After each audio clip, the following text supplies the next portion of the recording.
So,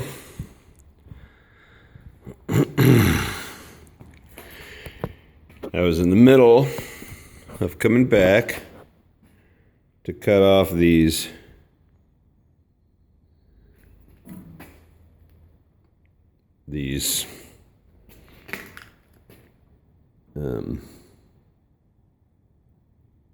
strut rods, or whatever you want to call them. I was cutting them off with the plasma cutter. Brand new plasma cutter. It died. Got about 20 minutes worth of cut, and then the plasma cutter goes pop really loud, and I go jumping halfway through the ceiling. And then I finished this side with the grinder, so it's pretty smooth, ready for a little paint, but ran out of grinder consumables over here and have been, basically stopped ever since. Been doing other stuff, trying to finish other projects until then. But got the double D's drilled and ready to go. They look good. I cleaned them up and repainted them fairly pretty. Yeah, they're not totally perfect, but it's not like somebody's gonna get down on their hands and knees and go, hey, those double D's aren't perfect. So anyway, I still have to de-rust these I don't know, pickle forks is what everybody calls them, I think. Control arm is what I have a tendency to call them. Maybe a pickle fork control arm. And then I'll put a bracket somewhere here. I have to measure it out first and get this up into position. Measure it out so that this friction shock can go down with a I'm planning to use a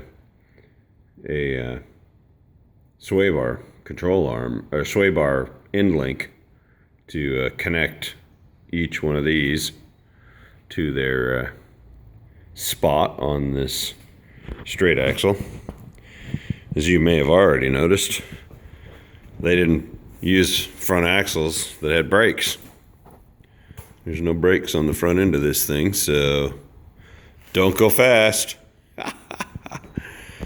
It's a 1937 Bantam Roadster. So, the guy who owns it had purchased some front axles with front brakes on it and kingpins, I think out of a Chevrolet or something. He said, I don't actually remember the exact vehicle. He said he bought them at auction, but then apparently his daughter's boyfriend came over working on his car in his driveway, and they went bye-bye, so he got burned out of them. Since he wants to sell this now and he can't really work on it anymore, we're going to just leave it this way and leave those front brakes up to the next guy who wants to turn this little rat rod into a project. I'm just getting it to the point where, somebody can go out, drive it around, have some shocks on it, because these shocks are definitely not functioning with a strut that is welded onto the front. I mean, this strut would have to, it broke on this one and would have broke on the other side. Just a matter of time on the other side, because this needs to pivot. You can't just weld it on, because this arm is, moving in and out. I've got this one tightened down, but this arm is moving in and out, so this will have to pivot too. And that's why I just snapped this thing off, because there's no pivot when you weld it on. These were actually down and coming up from below, so that's got to go, obviously. So we get that fixed, and then these will be up on top now, because I've moved this leaf spring. It's a single leaf spring from what was sitting on top of these down to below.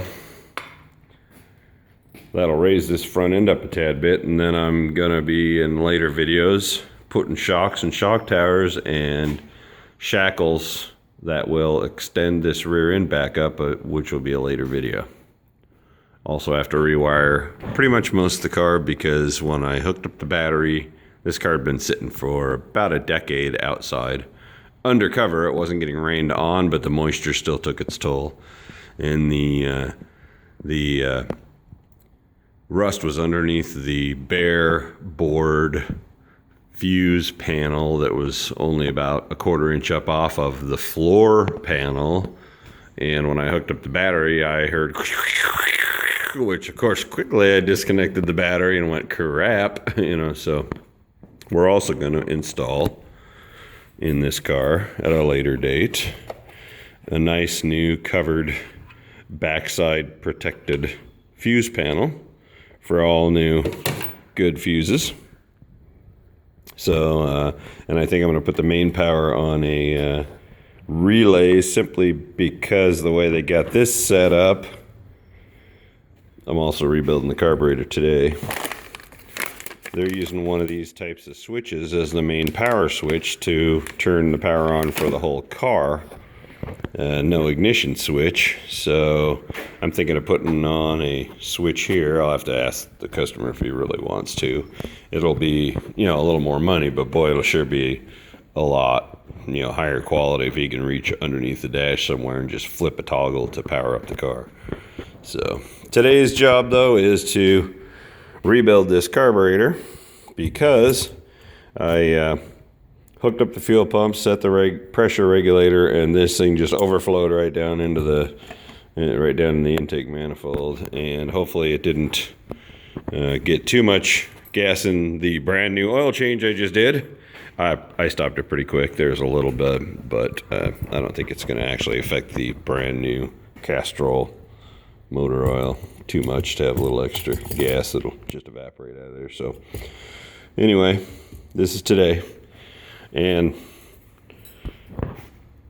I will pause because this counter needs a tad bit of cleanup before I think I'm going to start doing a carburetor rebuild job. So I'm pausing right now.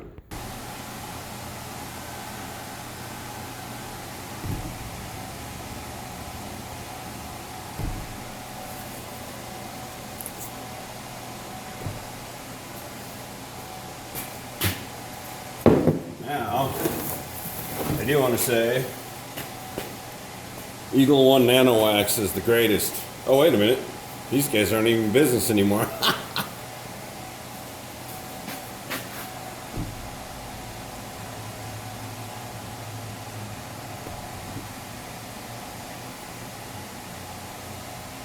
Now that was a fast cleanup job. What was that, 10 seconds?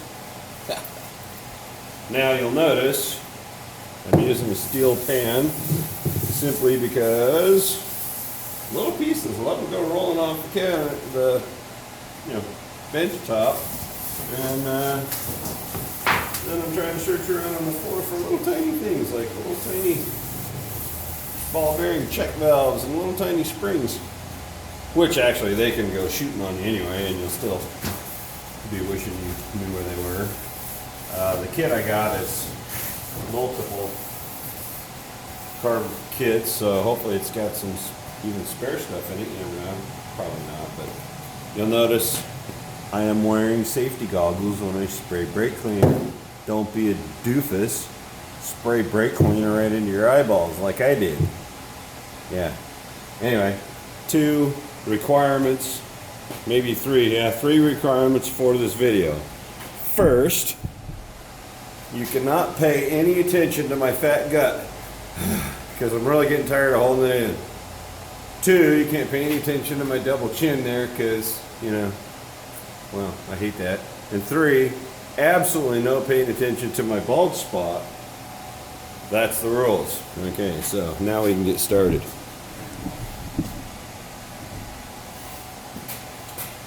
Just being funny. Don't cry. Alrighty, so here we go. This is 19, probably the stock carburetor. Looks like a really stock carburetor to a 1978. Oh crap, it's a Weber.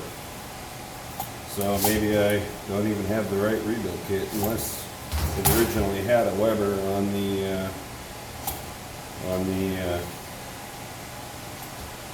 Toyota 22R from 1978. I don't think so. So I may actually not even have the right kit. But I can still get it soaking while I get the right kit.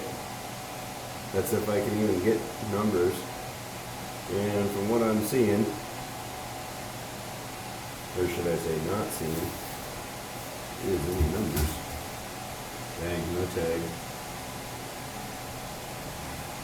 Yeah, this might take some web investigation to figure out which Weber this carburetor is.